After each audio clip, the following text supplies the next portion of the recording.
Hello everyone. जैसा कि आपको पता है कि हम राजस्थान के एलडीसी के साइंस व मैथ सब्जेक्ट को हम कवर कर रहे हैं, ठीक है। और इसी सीरीज में हमने पिछली वीडियो में हमने क्या किया था, प्रकाश के परावर्तन, अपवर्तन और वर्ण विक्षेपण के टॉपिक की को थ्योरी पार्ट को हमने कवर किया था। और आज हम क्या करने वाले हैं, इसके एमसीक्यू पार्ट को हम इसके कवर कर रहे हैं। ये एमसीक्यू वही है पिछले जो आपकी पिछली प्रतियोगी परीक्षाओं में पूछे गए हैं, ठीक है। सारे के सारे एक भी क्वेश्चन जो है वो पिछली प्रतियोगी परीक्षाओं से बाहर नहीं है, ऐसा नहीं है, ठीक है। चलिए हम स्टार्ट करते हैं आज के हम क्वेश्चंस को। पहला क्वेश्चन है आपका, एक व्यक्ति फ़ोन पर बात करते हुए कहता है कि वह सूर्य के ठीक नीचे इंद्रधनुष देख रहा है, ठीक है। वो ऐसे कह रहा है कि सूर्य है और सूर्य के नीचे क्या देख रहा है, वो इंद्रधनुष को देख रहा है। तो इसके ऑप्शन दे रखे हैं आपके, वह सत्य बोल रहा है, वह असत्य बोल रहा है, या कुछ कहा नहीं जा सकता। तो हमें पता है कि जो इंद्रधनुष है, रेनबो है, वो सूर्य के ठीक विपरीत दिशा में बनता है, ठीक है।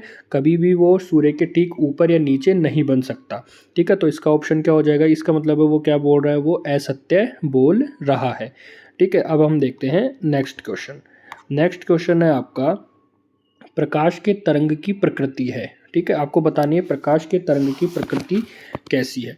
तो हमने पढ़ा था प्रकाश के तरंग की प्रकृति कैसी होती है, आपके अनुप्रस्थ होती है, अनुप्रस्थ तरंग होती है, ठीक है। हमने पढ़ा था एक तो अनुप्रस्थ तरंग और एक क्या पढ़ा था हमने, अनुदैर्ध्य तरंग, जिसमें से प्रकाश की तरंग प्रकृति कैसी होती है, अनुप्रस्थ, ठीक है। हमने इसको डायग्राम से समझा था इस तरीके से, इस तरीके से जो होती है प्रकाश की तरंग कैसे होती है, इस तरीके से।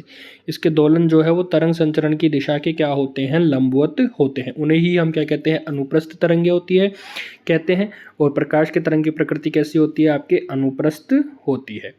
नेक्स्ट क्वेश्चन है आपका, द्वितीय इंद्रधनुष में होने वाली घटनाएं हैं, ठीक है। तो हमने पढ़ा था एक तो था आपका प्राथमिक इंद्रधनुष और एक क्या था आपका, द्वितीयक इंद्रधनुष। कैसे पहचानते थे हम इनको, प्राथमिक इंद्रधनुष में जो आपका लाल कलर है वह ऊपर की तरफ और बैंगनी कलर क्या होता है, नीचे की तरफ। जबकि द्वितीयक इंद्रधनुष में उल्टा होता है, बैंगनी रंग तो होता है ऊपर की तरफ और लाल रंग क्या होता है, नीचे की तरफ।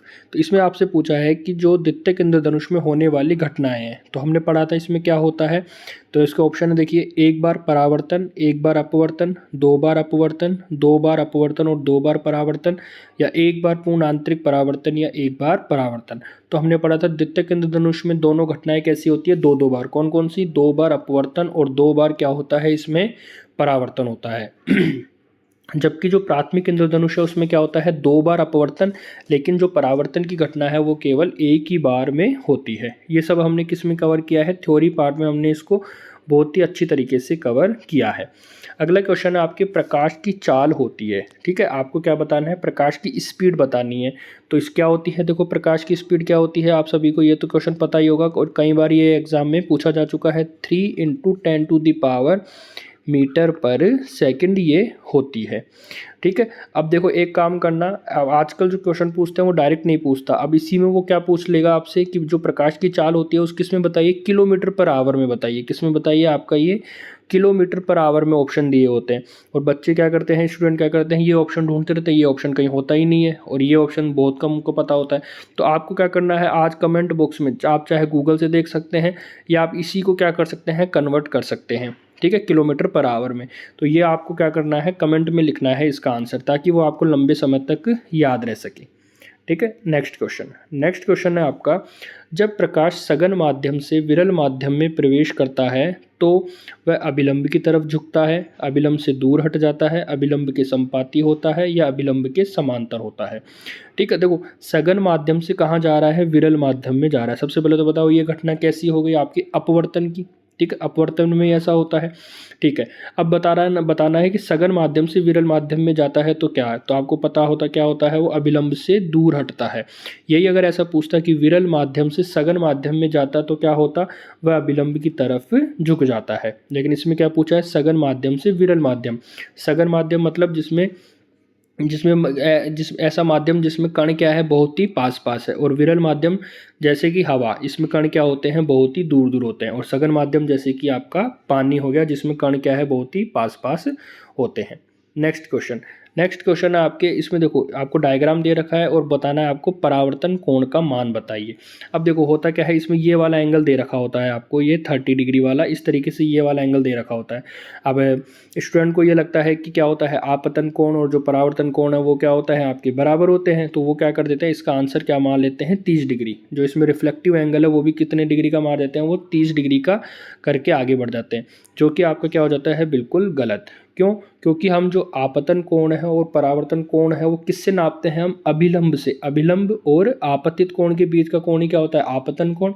अभिलंब और परावर्तित कोण, परावर्तित किरण के बीच का कोण ही क्या होता है आपका, कौन सा कोण होता है आपका, ये पर अपवर्तन कोण, हाँ परावर्तन कोण ये आपका होता है। ठीक है, तो अब इसमें देखो आपको क्या दे रखा था, ये दे रखा है, जबकि हमको पता है ये वाला कोण आपको गिवन होना चाहिए। ठीक है, और हमको ये वाला कोण आपको निकालना है।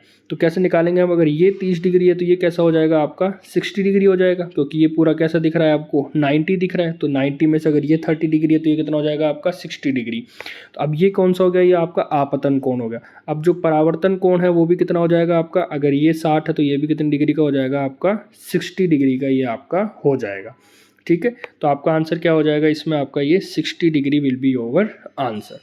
नेक्स्ट क्वेश्चन देखिए, नेक्स्ट क्वेश्चन है आपका, कांच का टूटा भाग चमकता है। तो इसकी हमने तो ट्रिक देखी थी, जब भी ऐसे चमकता हुआ कुछ दिखाई दे तो वो कैसी किसकी घटना होती है, आपके पूर्ण आंतरिक परावर्तन की वो घटना होती है, टोटल इंटरनल रिफ्लेक्शन की वो घटना होती है। तो कांच का टूटा हुआ भाग किसका उदाहरण है, आपके पूर्ण आंतरिक परावर्तन का। इसके अलावा अभी और हमने एग्जाम्पल पढ़े थे, जैसे ऑप्टिकल फाइबर हो गया आपका, और एंडोस्कोपी हो गया, मृग मरीचिका जो हो गई, रेगिस्तान में जो मरीचिका होती है वो, ये सारे उदाहरण किसके हैं, आपके पूर्ण आंतरिक परावर्तन के उदाहरण है। नेक्स्ट क्वेश्चन है आपका, इंद्रधनुष में किस रंग का विक्षेपण सबसे अधिक होता है। ठीक है, तो हमने देखो इसे पढ़ा था हमने कि जो विक्षेपण होता है वो क्या होता है, देखो जो विक्षेपण होता है, ठीक है, ये किसके समानुपाती होता है, ये 1/, तरंग धैर्य के ये समानुपाती होता है।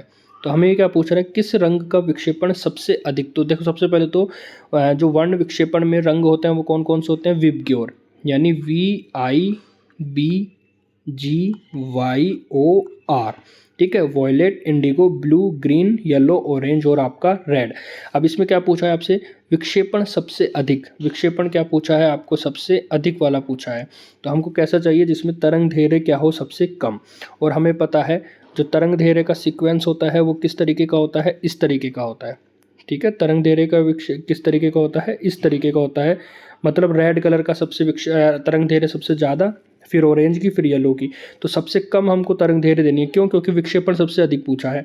तो तरंग धैर्य सबसे कम किसकी है आपकी, इसमें वॉयलेट की। तो क्या आंसर हो जाएगा इसमें आपका, बैंगनी रंग इसका आंसर हो जाएगा। ठीक है, नेक्स्ट क्वेश्चन आपके, प्रकाश के वर्ण विक्षेपण की खोज किसने करी। ठीक है, तो ये आपको पता है प्रकाश के वर्ण विक्षेपण की खोज किसने करी है, आपके न्यूटन के द्वारा प्रकाश के वर्ण विक्षेपण की खोज करी गई है। नेक्स्ट क्वेश्चन आपका, जल के अंदर डूबी हुई मछली वास्तविक गहराई से ऊपर उठी हुई प्रतीत होती है, यह घटना उदाहरण है।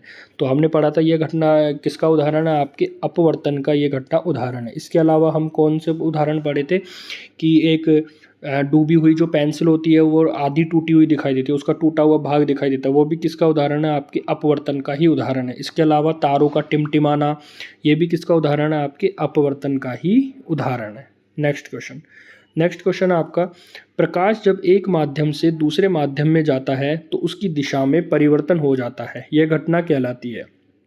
ठीक है, तो ये घटना कौन सी कहलाती है, आपके अपवर्तन, परावर्तन, पूर्ण आंतरिक परावर्तन या विक्षेपण।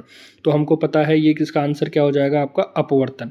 ठीक है, अपवर्तन में ही क्या होता है, जब प्रकाश की किरण जो है वो एक माध्यम से दूसरे माध्यम में जाती है तो वो क्या होता है, या तो अभिलंब से दूर हटती है या क्या होती है, वो अभिलंब की तरफ झुक जाती है।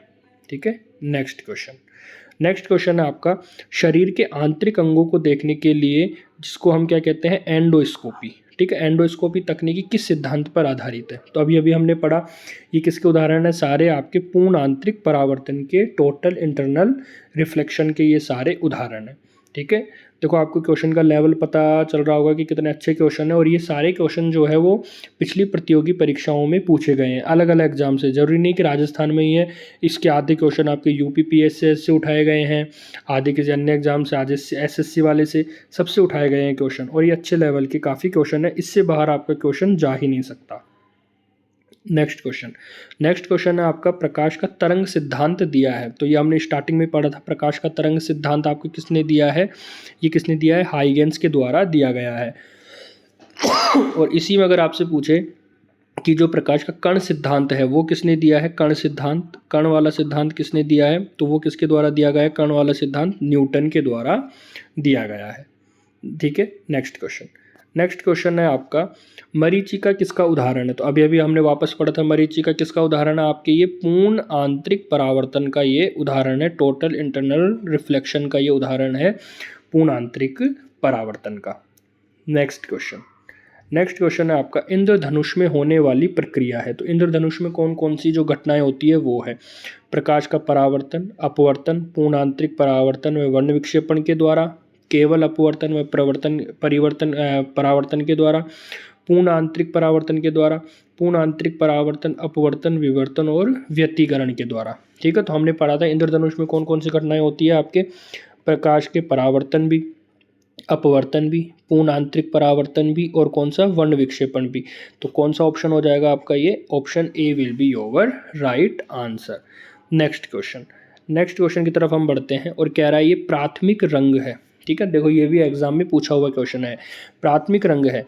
प्राथमिक रंग तो हमने क्या ट्रिक देखी थी, प्राथमिक रंग की निहाल करके हमने इसमें ये ट्रिक देखी थी, निहाल। नी से क्या हो जाता है आपका नीला, है से कौन सा हो जाएगा हरा, और ले से कौन सा हो जाएगा आपका लाल। तो देखो काला, काला तो हो ही नहीं सकता, बैंगनी भी नहीं है, नीला, हरा, लाल, कौन सा ऑप्शन हो जाएगा आपका, ये C or will be our right answer. Next question है आपका, यदि पृथ्वी पर कोई वायुमंडल नहीं है तो तब आकाश का रंग कैसा दिखाई देगा। या इसी में ऐसा पूछ सकता है कि अंतरिक्ष से जो आकाश का रंग है वो कैसा दिखाई देता है। ठीक है, क्योंकि अंतरिक्ष में भी क्या नहीं है, वायुमंडल नहीं है, तो हमें देखो वहाँ से कैसा आकाश दिखाई देता है, काला रंग हमें दिखाई देता है। ठीक है, और इसकी घटना का उदाहरण किसका है, ये प्रकीर्णन का ये क्या हो जाएगा आपका उदाहरण हो जाएगा। जब भी आपको कलर से संबंधित कोई पूछे तो वो किसका उदाहरण हो जाता है, प्रकीर्णन का वो उदाहरण हो जाता है। देखते हैं आगे, इंद्रधनुष के मध्य का रंग होता है। देखो ये कितना बेहतरीन क्वेश्चन है, इंद्रधनुष के मध्य का रंग कैसा होता है। तो देखो इंद्रधनुष के जो मध्य का रंग होता है, देखो हम विबग्योर से समझते हैं इसको, देखो VIBGYOR।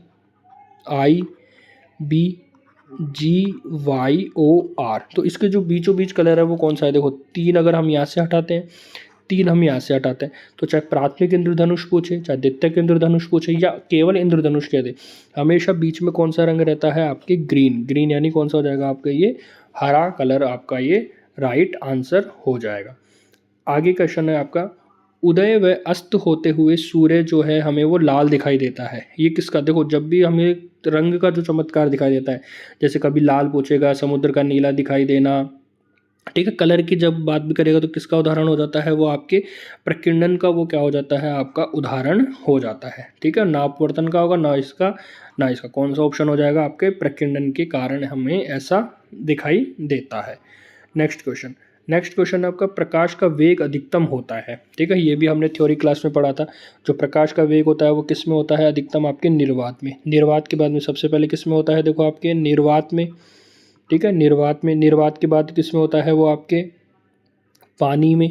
ठीक है, पानी के बाद किस में देखा था हमने, वो आपके कांच में। सबसे ज़्यादा निर्वात में होता है इसका वेग, फिर पानी में, और फिर किस में होता है इसका आपके ये कांच में ये आपका होता है। ठीक है, नेक्स्ट क्वेश्चन है आपका, प्रकाश सीधी रेखा में चलता प्रतीत होता है क्योंकि। तो इसका आंसर क्या दिया था हमने, क्योंकि उसका जो तरंग दैर्घ्य है वो कैसा होता है, बहुत ही छोटा।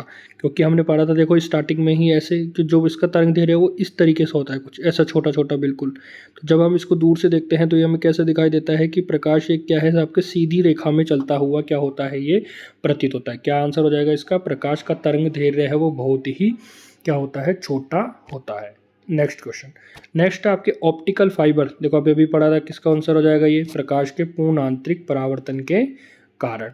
नेक्स्ट क्वेश्चन आपके किस रंग का तरंग दैर्घ्य अधिकतम होता है? अभी अभी हमने पढ़ा था विबग्योर से, ठीक है। तरंग दैर्घ्य में सबसे ज़्यादा रंग किसका तरंग दैर्घ्य किसका अधिकतम होता है? आपके लाल रंग का। और सबसे कम पूछे तो किसका हो जाएगा? आपके बैंगनी रंग का ये हो जाएगा। नेक्स्ट क्वेश्चन है आपका श्वेत प्रकाश सभी रंगों में विभक्त होने की प्रक्रिया, मतलब जो श्वेत प्रकाश है वो 7 रंगों में विभक्त हो जाता है, ये किसकी घटना है? तो हमने पढ़ा था ये किसकी घटना है? वर्ण विक्षेपण के द्वारा ये होता है। इसी में हमने क्या पढ़ा था? इंद्रधनुष को भी पढ़ा था, जिसके हमने 2 टाइप पढ़े थे। कौन सा? प्राथमिक इंद्रधनुष, और कौन सा पढ़ा था? द्वितीयक इंद्रधनुष। नेक्स्ट क्वेश्चन, प्रकाश का रंग निर्धारित होता है, तो बताइए प्रकाश का रंग किससे निर्धारित हो रहा था? तो बताइए, क्या उसके आयाम से? नहीं। उसकी आवृत्ति से? नहीं।